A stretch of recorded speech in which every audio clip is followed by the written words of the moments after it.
মা বাবা মারা যাওয়ার পরে অনেক সন্তানের তরক্কি হয়, কল্যাণ হয়, উন্নতি হয়, আবার অনেক সন্তানের অকল্যাণ হয়। আছে না নেই? ওই সন্তানের কল্যাণ হবে। মা বাবা শুধু জীবিত অবস্থায় আপনাকে দোয়া করেছে তা না, মা বাবা মুরব্বীরা জীবিত অবস্থায় যেভাবে দোয়া করতো, কবরে যাওয়ার পরেও তারা দোয়া করার অধিকার রাখেন। কবরে যাওয়ার পরও তারা দোয়া করতে পারেন, এই বিশ্বাস কিন্তু আমাদের আছে। কেন জানেন? ওই কবরে যতদিন তিনি মৃত্যুবরণ করেছেন, 10 ঘন্টা 20 ঘন্টা 12 ঘন্টা পরে কবরে দিয়ে দিলেন, আবার আল্লাহ তাকে রূহটা ফেরত দিয়ে দেয়। তাহলে মানুষ মরা থাকে কতক্ষণ? যতক্ষণ রূহ বের হওয়ার পরে দাফন পর্যন্ত তিনি কি থাকেন? মৃত থাকেন।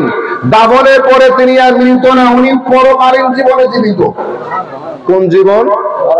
একটা দুনিয়াবী জীবন আর একটা দুনিয়াবী হায়াত আর একটা পরকালীন হায়াত। কয়টা?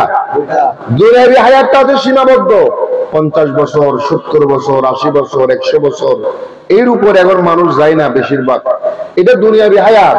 কিন্তু পরকালীন হায়াতটা কিন্তু সীমাবদ্ধ না।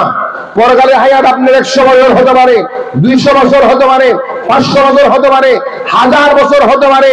যতদিন কিয়ামত হয়ে হাসর হবে না ততদিন পরকালীন হায়াত। যতদিন হিসাব নিকাশ করে জান্নাতীদেরকে জান্নাতি, জাহান্নামীদেরকে জাহান্নামে পাঠানো হবে না ততদিন কি হায়াত? বলেন, পরকালীন হায়াত। যখন জান্নাতে পাঠিয়ে দেওয়া হবে তখন হবে জান্নাতি হায়াত, যখন জাহান্নামে পাঠিয়ে দেওয়া হবে তখন জাহান্নামী জীবন।